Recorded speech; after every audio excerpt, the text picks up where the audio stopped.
Theorem படிங்க. போட்டாச்சு.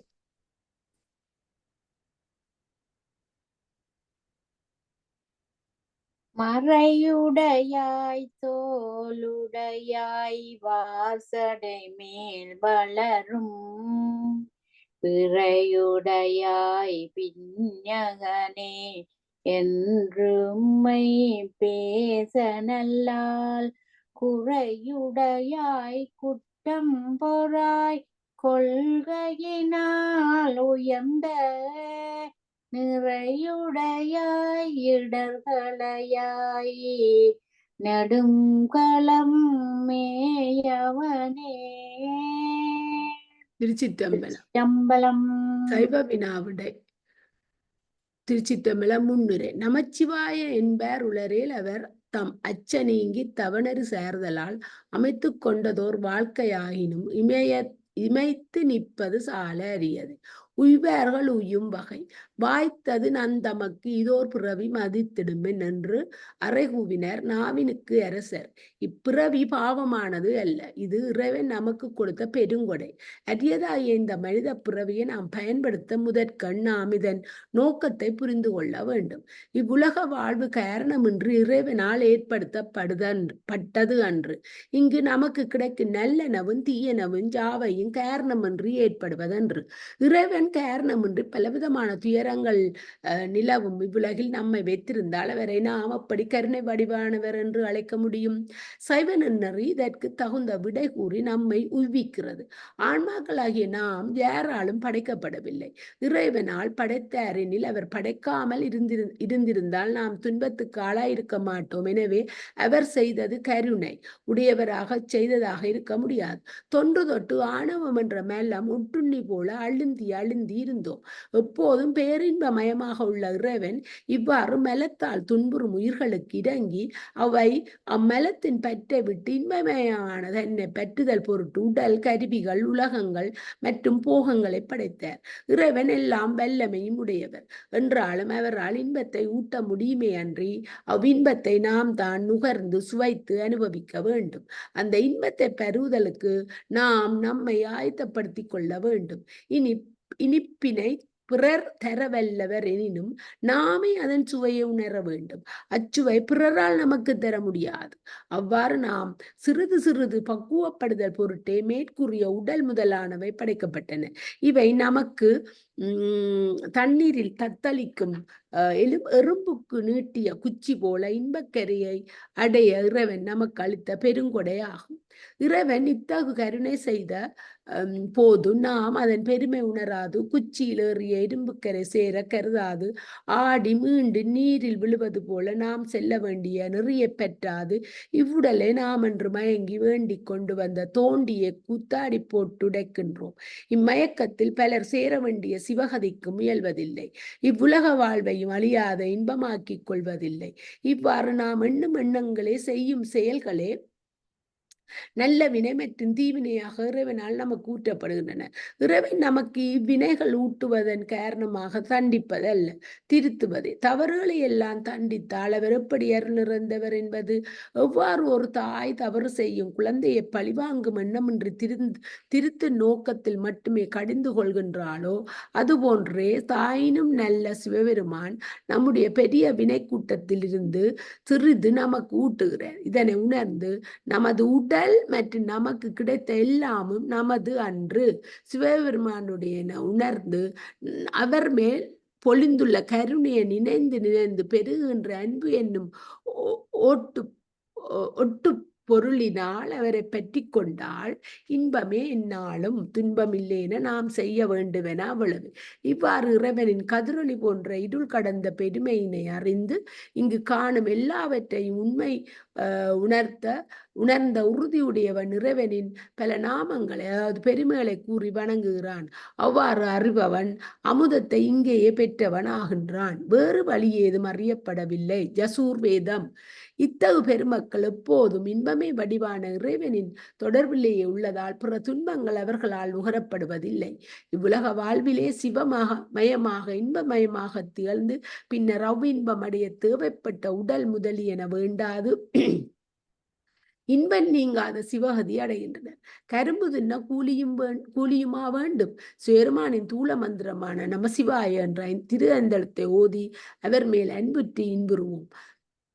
தன்பொழில் சூழ் சண்பெயர்கோன் தமிழ் ஞான சம்பந்தன் விண்பொலி வெண்பிறை சென்னி வீரனுரை வெண்காட்டை பண்பொழி செய்தமிழ் மாலை பாடிய பத்திவை வெல்லார் மண்பொலிய வாழ்ந்தவர் போய் பொலிய பூவரைபடி. உலகம் முழுவதும் பரவியிருந்த காலம் கடந்த சமயம் சைவமே.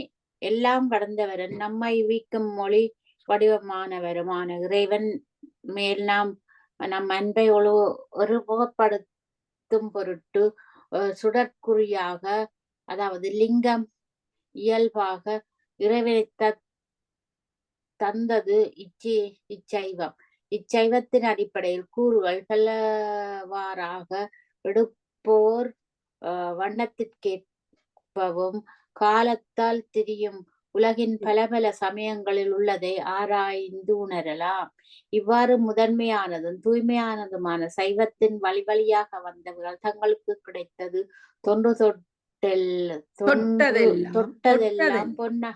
தொட்டதெல்லாம் பொன்னாகும் மணி என்று உணராது பழைய கல் என்று மயங்கி பயன் பெரிதில்லாத கூழாங்கற்கள் பல தேடி அலைகின்றனர். இதற்கு அத்தகு நமக்கு மகிழ்தி மட நெஞ்சே மானிடத்தில் நீயும் திகழ்தி சேமம் சேர்ந்தாய் என்று சைவத்தின் பெரியோர்கள் நம்மை காலந்தோறும் இறைவனின் திருவருளால் உண்மை உணர்த்தி வழிபடுத்தி வருகின்றனர். இத்தகு உண்மைகளை தொகுத்து அளித்த யாழ்ப்பாணம் ஆறுமுக நாவலர் அவர்களின் சைவ வினாவிடை தருமபுர ஆதீன வெளியீடான சித்தாந்த சைவ வினாவிடை மற்றும் திருவாவடுதுறை ஆதீன வெளியீடான சைவ சித்தாந்த தடைகளும் விடைகளும் போன்ற நூல்களை சார்ந்து சைவ சமயம் பற்றிய வினாவிடைகள் இங்கு இடம்பெற்றன. கடவுள் இயல்பு இடம்பெறுகின்றன. உலகத்துக்கு முதலாக இருப்பவர் யார்? இறைவன். இறைவனை எப்பெயர் கொண்டு சிறப்பாக அழைக்கின்றோம்? சேர்மான்.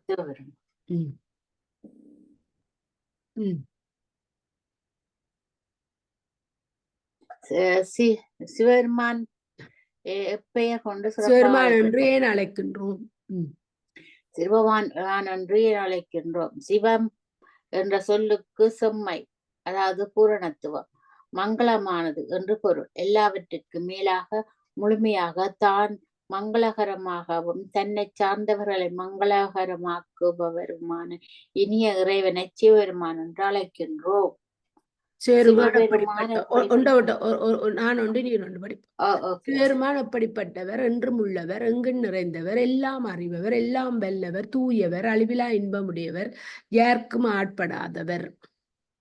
சிவபெருமானை நாம் ஏன் தொழ வேண்டும்? சிவபெருமானை தொழுவதால் சிவபெருமானுக்கு எந்த பயனும் இல்லை. ஆனால் அழிவில்லாதவரும் இன்பமயமான சிவபெருமான் தம்மை தொழுபவருக்கு அந்த அழிவில்லாத இன்பத்தை அடைய அருள் புரிவார். உலகியலில் தோன்றும் இன்பங்கள் நிலையானவைகள் அல்ல. ஆனால் சிவபெருமான் அருளும் இன்பத்தை பெற்றவர்கள் என்றென்றும் இன்பத்தை பெற்று மகிழ்ந்திருப்பர். அதனால் இந்த உடல் எடுத்ததின் பயன் சிவ வழிபாடு செய்து அந்த பேரின்பத்தை அடைவதே. சிவபெருமானின் குணங்கள் யாவை? சிவபெருமானின் குண விசேஷங்கள் 8 குணம் என்று போற்றப்படும். அவை முழுவதும் தன் பயத்தனாதல், பிறருக்கு ஆட்படாதவர், இயற்கை அறிவினாதல், உள்ளத்தை உள்ளவாறே அறிதல், முற்றறிவு உடைமை, எல்லாவற்றையும் அறியும் திறம், தூய உடம்பினன், இயல்பாகவே மலமற்றவன், வரம்பில்லாத ஆற்றல் உடையவன், வரம்பில்லாத அருள் உடையவன், வரம்பில்லாத இன்பம் உடையவன். சிவபெருமான ஆன்மாக்களுக்காக செய்யும் தொழில் யாது? படைத்தல், காத்தல், அழித்தல், மறுதல் என்னும் 5. படைத்தலாவது யாது? ஆன்மாக்களுக்கு தனுகரண புவன பூவங்களை முதற் காரணத்திற்கும் தோற்றுவித்தல். காத்தலாவது யாது? தோற்றுவிக்கப்பட்ட நிறுத்தல். அடுத்தது நீர்வடியும். அழித்தலாவது யாது? தனுகரண புவனபோகங்களை முதற்காரணத்தில் ஒடுக்குதல். மறைத்தலாவது யாது? ஆன்மாக்களை இடிவினை பயன்களாய போக்கிய பொருள்களில் அமிழ்த்துதல். அருளலாவது யாது? ஆன்மாக்களுக்கு பாசத்தை நீக்கி சிவ தத்துவங்களை விளக்குதல். தனுகரண புவன போகம் என்றது என்ன? தனுகரண புவன போகம், தனு உடம்பு, கரணம் மன முதலிய கருவி, புவனம் உடம்புக்கு ஆதாரமாகிய உலகம், போகம் அனுபவிக்கப்படும் பொருள். சிவபெருமான் இந்த 5 தொழில்களையும் எதை கொண்டு செய்கிறார்? தமது சக்தியை கொண்டு செய்கிறார். தனா சக்தி என்னும் சொல்லுக்கு பொருள் யாது? வல்லமை. ராணியக்கா படியுங்க 16வது கேள்வியை மறுமொழியை. மியூட்ல நிக்கிறீங்க ராணியக்கா. அவங்க விட மாட்டேன்டாங்க போறான்.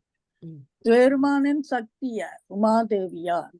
சேருமானவர்களுக்கு அருள் செய்யும் பொருட்டு உமையோடு எழுந்தருளியுள்ள முதன்மை இடம் யாது? திருக்கைலை மலை. தனா சிவபெருமான் உயிருக்கு விடயங்களில் நின்று அருள் செய்கின்ற சிவலிங்கம் முதலிய திருமேனிகளிடத்தும் சைவாச்சாரியாரிடத்திலும் சிவனடியாரிடத்திலும் நின்று அருள் செய்வார். பெருமானை முழுமுதற் பொருளாக வழிபடும் சமயத்துக்கு பெயர் யாது? சைவம். சைவத்தில் தலையாய நூல்கள் யாவை? திருமறைகளும் ஆகமங்களும் திருமுறைகளும். இறைவன் இவைகளில் விதிக்கப்பட்டவை இவை. சிவபுண்ணியம், சீவ உயிர் புண்ணியமுமா? சிவபுண்ணியமாவது யாது? சிவமே முதலென கருதி செய்யப்படும் அனைத்தும் சிவ புண்ணியம். உயிர் புண்ணியம் அதாவது சீவ நன்மை யாது? கடவுளை வழிபடல், தாய் தந்தை ஆசான் இவர்களை பேணுதல், உயிர்களுக்கு இறங்குதல், உண்மை பேசுதல், செய் நன்றி அறிதல் போன்றன. புண்ணியங்களை செய்பவர் எதனை அனுபவிப்பர்? சிவபுண்ணியங்களை செய்பவர் சிவ இன்பத்தையும், சீவ உயிர் புண்ணியங்களையும் செய்தவர் சொர்க்க இன்பத்தையும் அனுபவிப்பர். பாவங்கள் ஆவன யாவை? கொலை, களவு, கள்ளு குடித்தல், ஊனுண்ணுதல், பொய் பேசுதல், சூதாடுதல், இன்னும் பல. பாவங்கள் செய்தவர் எதனை அனுபவிப்பர்? நரகத்தில் விழுந்து அத்துன்பத்தை அனுபவிப்பர்.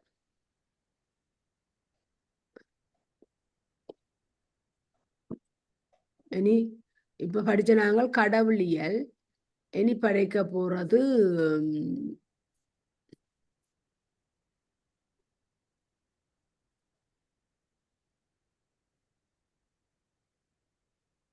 பசு இயல் படிக்க போறோம். நாட்கடன் முதல் கடவுளியல் படிச்சுட்டோம். இனி நாட்கடனியல். நாள்தோறும் முறையாக எந்த நேரத்தில் உறக்கம் நீங்கி எழ வேண்டும்? சூரியன் உதிக்க 5 நாளிகைக்கு முன்னே உறக்கம் நீங்கி எழிய வேண்டும். அதாவது விடியற்காலை 4 மணி. தனா உறங்கி எழுந்தவுடன் யாது செய்தல் வேண்டும்? திருநீர் அடைந்து சிவபெருமான் நினைத்து திருப்பள்ளி எழுச்சி முதலிய திருமுறை பாடல்களை ஊத வேண்டும். குளித்த பிறகு யாது செய்தல் வேண்டும்? தூய நீர் கொண்டு அனுஷ்டானம் செய்து திருவைந்தெழுத்தை எண்ணி திருமுறைகள் ஓத வேண்டும்.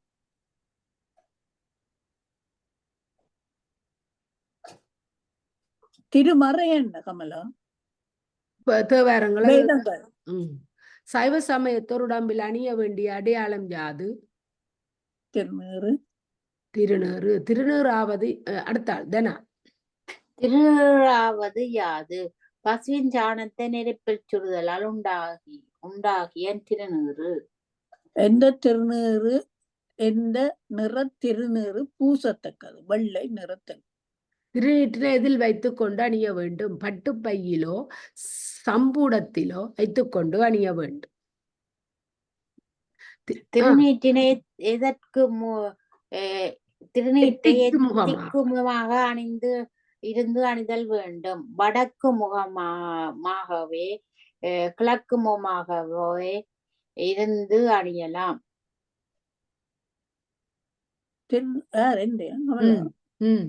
திருநீற்றினை எப்படி அணிய வேண்டும்? நேரத்தில் சிந்தாவண்ணம் அண்ணாந்து சிவ சிவ நம சிவாய நம என்று சொல்லி வலக்கை நடு 3 விரல்களால் நெற்றியில் அணிதல் வேண்டும். திருநீறு நிலத்தில் சிந்தி விட்டால் என்ன செய்ய வேண்டும்? சிந்திய திருநீற்றினை உடனே எடுத்து விட்டு மேலும் அந்த இடத்தில் துடைக்க வேண்டும்.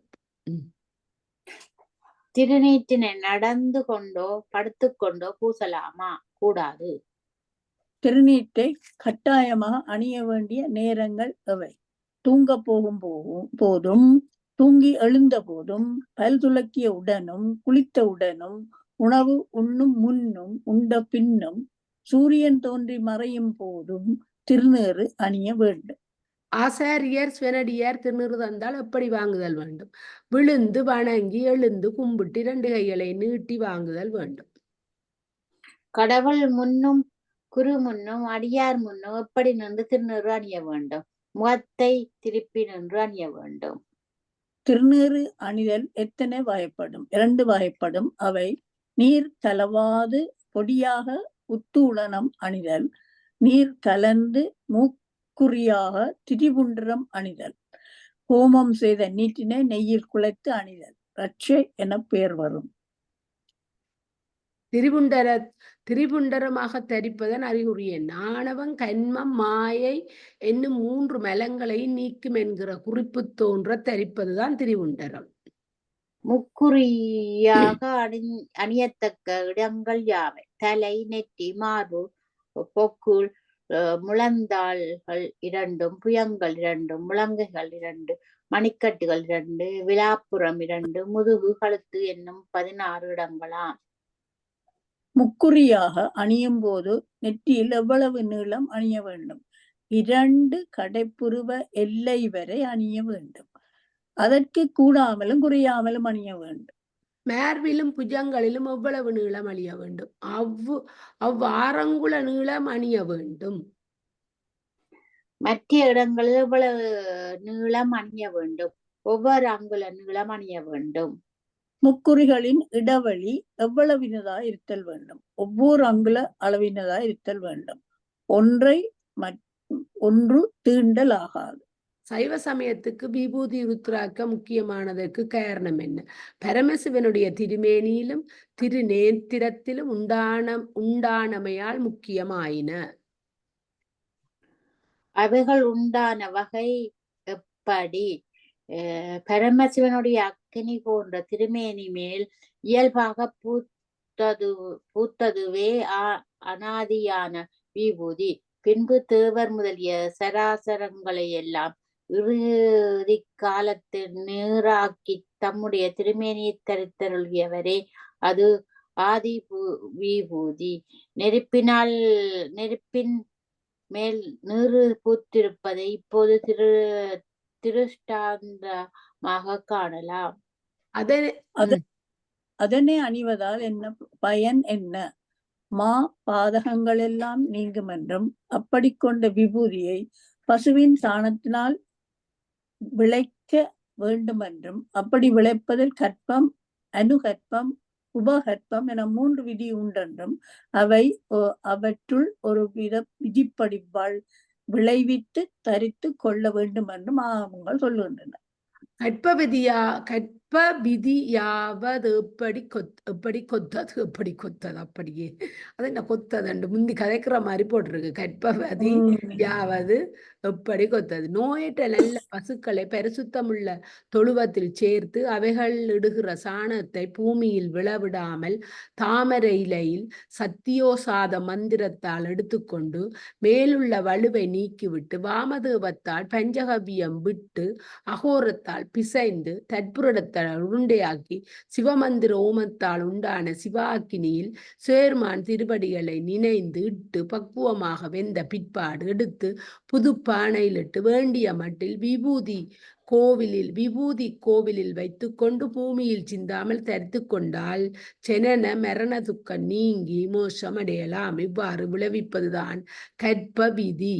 சாணத்தை ஏந்தும் போது, அக்கினியில் இடும் போதும், வெந்த பின்பு எடுக்கும் போதும், புதுப்பானையில் வைக்கும் போதும் மந்திரம் சொல்ல வேண்டும். அதுக்குரிய மந்திரங்களை சொல்லித்தான் இதை செய்ய வேண்டும். அனுகற்ப விதி எப்படி விளைவிப்பது? காட்டில் உலர்ந்த பசுவின் சாணத்தை யுதித்து கோசகலம் விட்டு பிசைந்து சிவாக்கினியில் இட்டு பக்குவப்படுத்துவதா? வேற சொன்னவ சாணத்துக்கு கோசலம் விட்டு பிசைஞ்சுதான் எரிக்கிறதுண்டு. காய வச்சுட்டு மாட்டின் கோசலம் இருக்குத்தானே, மாட்டின் கோசலம் அதை விட்டு பிணைஞ்சு காய விட்டு தான் அப்புறம் எரிச்சு விபூதி எடுக்கிறேன் யாரோ சொன்ன. அப்ப அது சரி. உபகற்ப விபூதியாவது யாது? இயல்பாக வெந்த காட்டுச் சாம்பல், சிவாலய மடப்பள்ளி சாம்பல் இவைகளை எடுத்து கோசலம் விட்டு பிசைந்து உண்டாக்கி சிவாக்கினியிலிட்டு பக்குவப்படுத்தி முன்போர் எடுத்து வைத்துக்கொண்டு தரித்து கொள்வதாம். விபூதி கோயில் எதனால் அமைக்கப்பட்டது? வஸ்திரம், புலித்தோல், மான்தோல் இவைகளால் அமைக்க வேண்டும். இவையன்றி வேறும் உண்டு. எல்லா செந்துக்களிலும் பசு சிரேஷ்டமானதென்னை. புண்ணிய நதி தீர்த்தங்கள் முனிவர்கள் மேலான தேவர்கள் வாசமாகும்படியான அங்கங்களுடன் உற்பவமானதிலாலும் தெய்வ லோகத்தில் இருக்கின்ற காமதேனுவின் குலமானதாலும் சிரேஷ்டமானது அன்றி பசு மல நீக்கத்திற்கு சூரணமான திருநீற்றிற்கு முதற்காரணமான கோமயத்தை விளைவித்தலாலும் என உணர்க. இனி உருக்கிறார் கவியர்.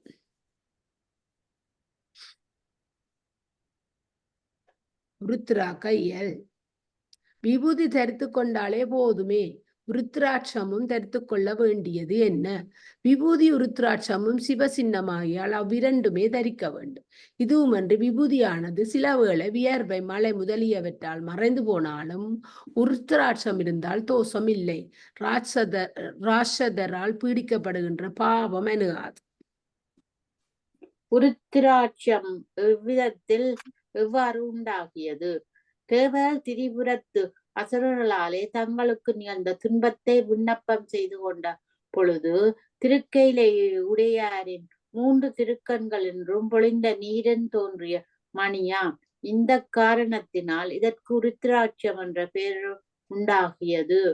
அதாவது உருத்திரன் சிவன், அக்ஷரம் நேத்திரம். அதற்கு சிவகண் மணி என்றும் பெயர். சிவபூசை செய்கின்றவர்கள் கழுத்தில் உருத்திராட்சம் இல்லாமல் பூசித்தால் அந்த பூசையை பரமசிவன் அங்கீகரித்துக் கொள்ள மாட்டார். ஆதலால் சிவபூசை செய்கின்றவர்கள் உருத்திராட்ச கண்டிகை அவசியம் தரித்து கொள்ள வேண்டும். அதுங்களா உருத்திராட்சம் எப்படி தோன்றினது தெரியுமோ ராணி அக்காக்கு? முதலே என்ன?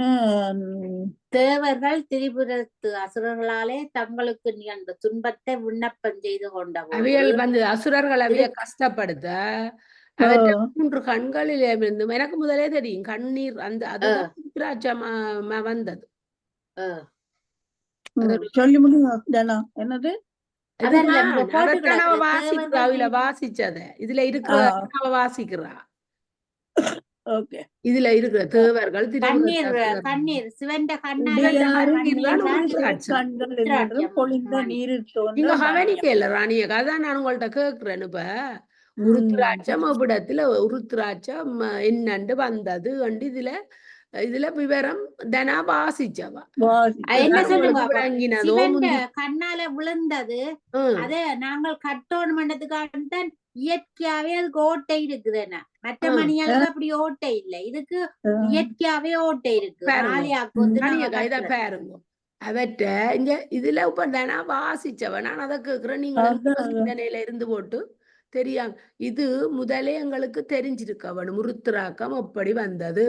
இந்த தேவர்களும் இந்த தேவர்கள் அசுரர்களுக்கு இந்த அசுரர்களுக்கு தேவர்கள் அந்த தேவர்களுக்கு அசுரர்கள் துன்பத்தை கொடுக்கும் போது அந்த சிறு சேருமான்ற 3 கண்களில் இருந்த நீர்தான் உருத்திராக்கமா வந்தது. அப்ப அத பூசணிய பரம வடிவா இதுல போட்டு கிடக்கு.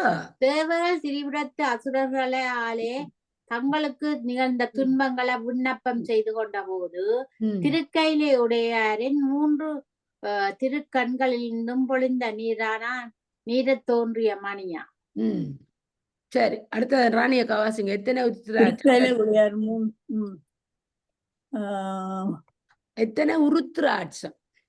உருத்திராட்சம் தரித்து கொள்ள வேண்டும்? உச்சியில் 1 மணி, காதொன்றுக்கு 6 மணியாக 2 காதுக்கும் 12 மணி, சிரசில் 40, கழுத்தில் 32, மார்பில் 108, புயத்தில் 32, கைகளில் 24 இவ்வாறு தரிக்க வேண்டும். மணிகள் ஒன்றை ஒன்று தொடக்கூடாது. ஒன்றை ஒன்று தொடக்கூடாது. உச்சியில ஒரு மணி ஏண்டா என்ன மாலைன்ற அந்த உச்சி இருக்குதല്ലോ அந்த பிடிக்கிறது நாங்க மாலையை பிடிப்போமല്ലോ அதுல ஒரு மணி, காது ஒன்றுக்கு 6 மணியாக 2 காதுக்கும் 12 மணி, சிரசில் 40, கழுத்தில் 32, மார்பில் 108, புஜத்தில் 32, கைகளுக்கு இவ்வாறு இந்த மணிகள் ஒன்று தொடக்கூடாதாம். அதுக்குத்தான் அந்த பவுனை கோக்குறவே என்னதெல்லாம் பழக்கங்களில் கிடையில் ஏதாவது மணிகள் கோக்கலாமா? இடையிடை பவளம் பொன்மணி இவைகளை கோத்து அணிய வேண்டும். இவைகளுமின்றி வில்வப்பழ வேட்டையும் சேர்க்கலாம். இவ்வாறு சேர்க்காமல் உருத்திராட்சங்களை மாத்திரம் கோத்து தரித்து கொண்டால் எத்தனை மணி சேர்த்தாலும் 1 மணி அணிந்தால் உண்டாகும் பலனே கிடைக்கும். இந்த உருத்திராட்சங்களில் 1 முகாம் 11 முகாம் 14 முகாம் உள்ள மணிகளை வைத்து பூசித்தாலும் சிவார்ச்சனை செய்தால் உண்டாகும் பலன் கிடைக்கும். அணிய காசி. உருத்திராக்கம் அணிவதற்கு தகுதியானவர் யார்? மதுபானமும் ஆமிச உண்டியும் இல்லாதவராய் ஆசாரம் உடையவராய் உள்ளவர். உருத்திராக்கம் தரித்து கொண்டு மதுபானம் மாமிசம் உண்டி முதலியவை செய்தவர் யாது பெறுவர். நரகத்தில் விழுந்து துன்பத்தை அனுபவிப்பர். குளிக்கும் காலத்திலும் உருத்திராட்சத்தை அணியக்கூடாதா? அணியலாம். குளிக்கும் பொழுது உருத்திராட்ச மணியில் பட்டு வடியும் நீர் கங்கை நீருக்கு சமமாகும். உருத்திராட்ச மணியில பட்டு வடிகிற நீர் கங்கை நீருக்கு சமமாகும். உருத்திராட்சத்தில் எத்தனை முகமணி முதல் எத்தனை முகமணி வரையும் உண்டு? 1 முகமணி முதல் 16 முகமணி வரையும் உண்டு.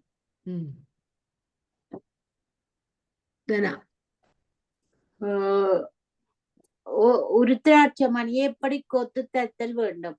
பொன்னாலாயினும் வெள்ளியாயினும் தாமரத்தாலாயினும் முத்தாயினும்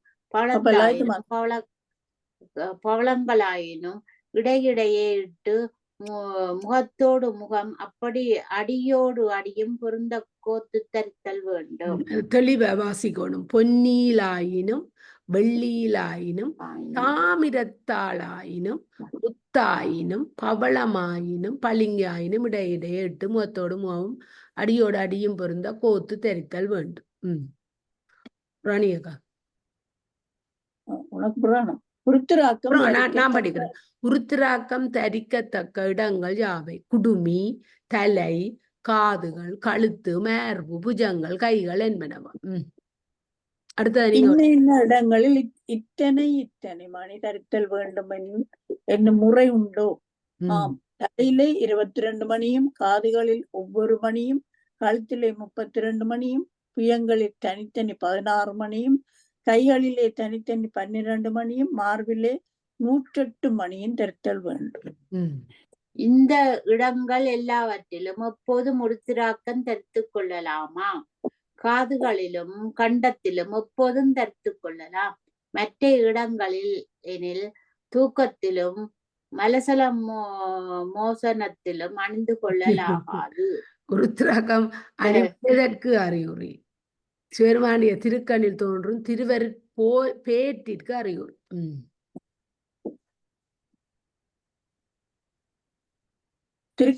சிவருமானிய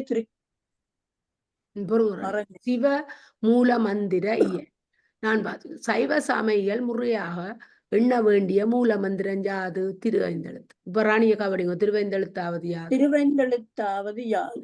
நமசிவாய என்ற திருவைந்தெழுத்து மந்திரம் வேதத்தின் நடுவனதாகவும் 4 பெருமக்களால் துதிக்கப்பட்டதாகவும் எல்லோரும் எப்போதும் எண்ணத்தக்கதாகவும் உயிரி தருவதாகவும் உள்ள திருவெந்தெழுத்து மந்திரம் ஆகும்.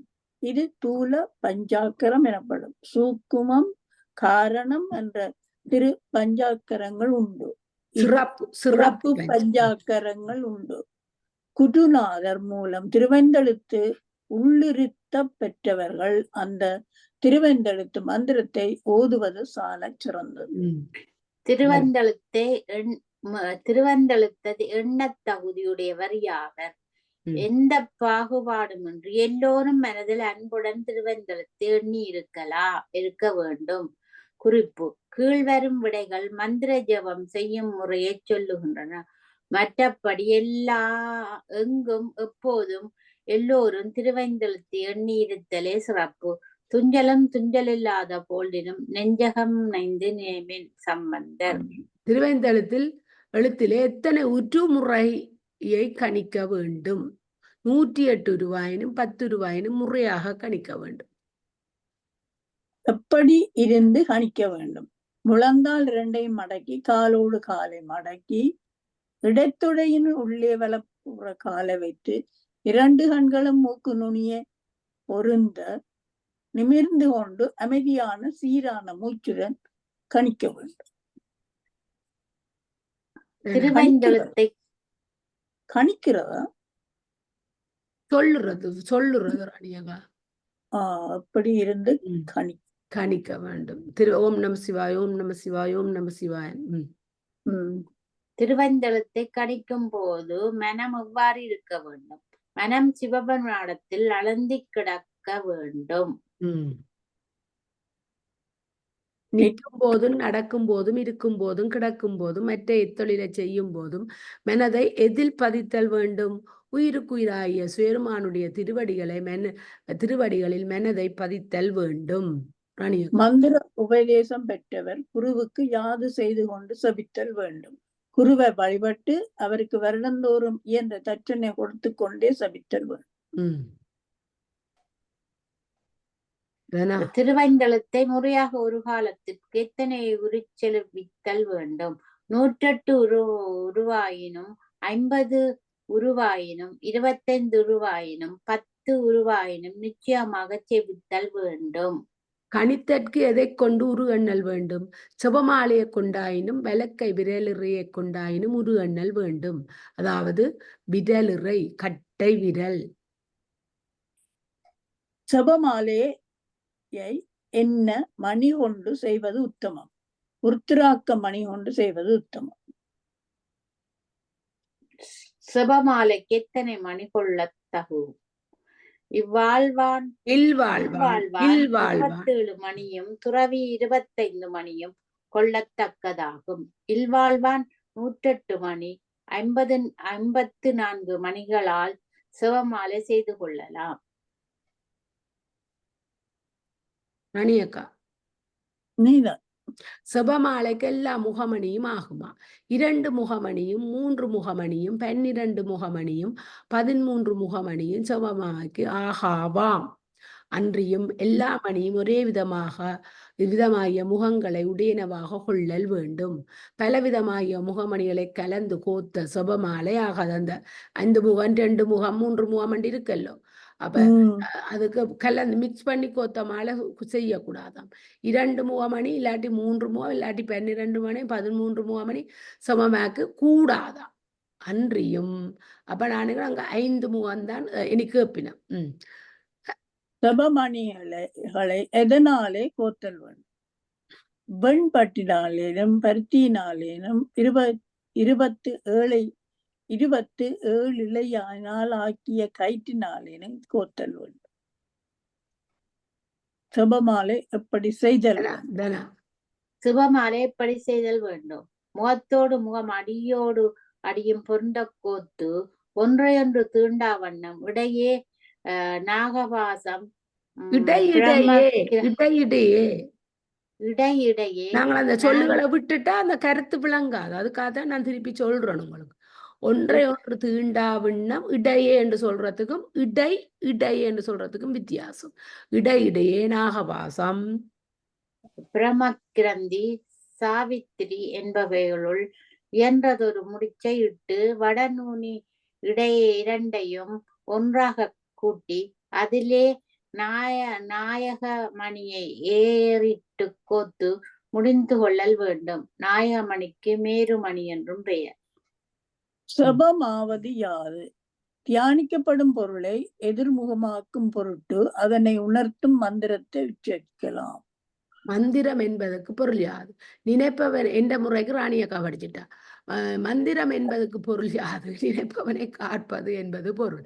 ஆகவே மந்திரம் என்னும் பெயர் நினைப்பவனை காக்கும். இயல்புடைய வாச்சியமாகிய சிவத்துக்கும் சிவசக்திக்குமே செல்லும். ஆயினும் வாக்கியத்துக்கும் வாசகத்துக்கும் செல்லும். எனவே மந்திரம் வாச்சிய மந்திரம் வாசக மந்திரம் என இருதிறப்படும் என்றபடி ஆயிட்டு. நினைப்பவன் திட காப்பது. அப்ப மந்திரத்திலே 2 இருக்கு, வாசகம் வாச்சியம்.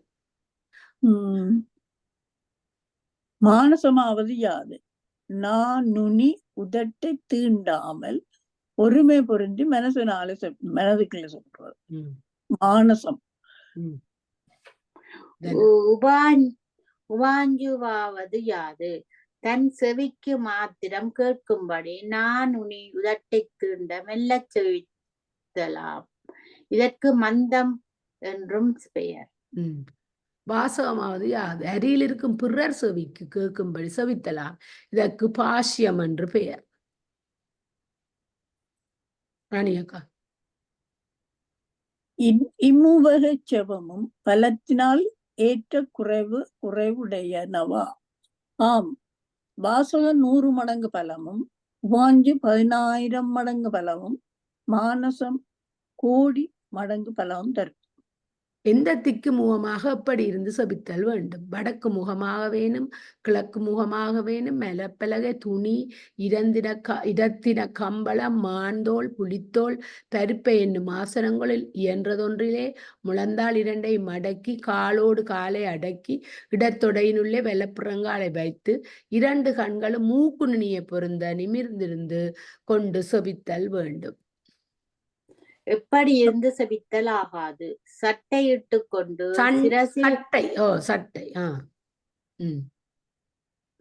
சட்டை இட்டு கொண்டு சிரசில் வேட்டி கட்டி கொண்டும் போர்த்து கொண்டும் குடும்பியை விரித்து கொண்டும் கவீனம் தெரியாது வேட்டி தெரியாது விரலிலே பவித்திரம் தெரியாதும் பேசிக்கொண்டும் இருளில் இருந்து கொண்டும் நாய் கழுதை பன்றி முதலியவற்றை பார்த்து கொண்டும் செபிக்கலாகாது. செபம் செய்யும் போது கோபம், களிப்பு, கொட்டாவி, தும்மல், நித்திரை, சோம்பல், வாதம் ஆகியவை ஆகாது. செபமாலை கொண்டு எப்படி செபித்தல் வேண்டும்?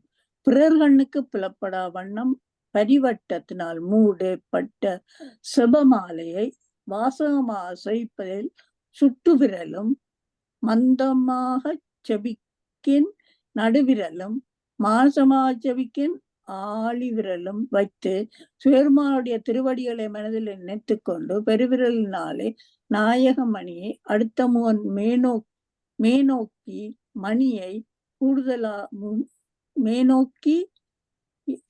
மேனோக்கிய மணியை முதலாக தொட்டு ஒவ்வொரு மணியாக போகத்தின் பொருட்டு கீழ் நோக்கி தள்ளியும் முத்தியின் பொருட்டு மேல் நோக்கி தள்ளியும் செபித்து பின்பு நாயகமணி கைப்பற்றதாயின் அதனை கடவாது திரும்ப மதித்து வாங்கி அதனை திரும்ப கையில் ஏறிட்டு செபித்தல் வேண்டும்.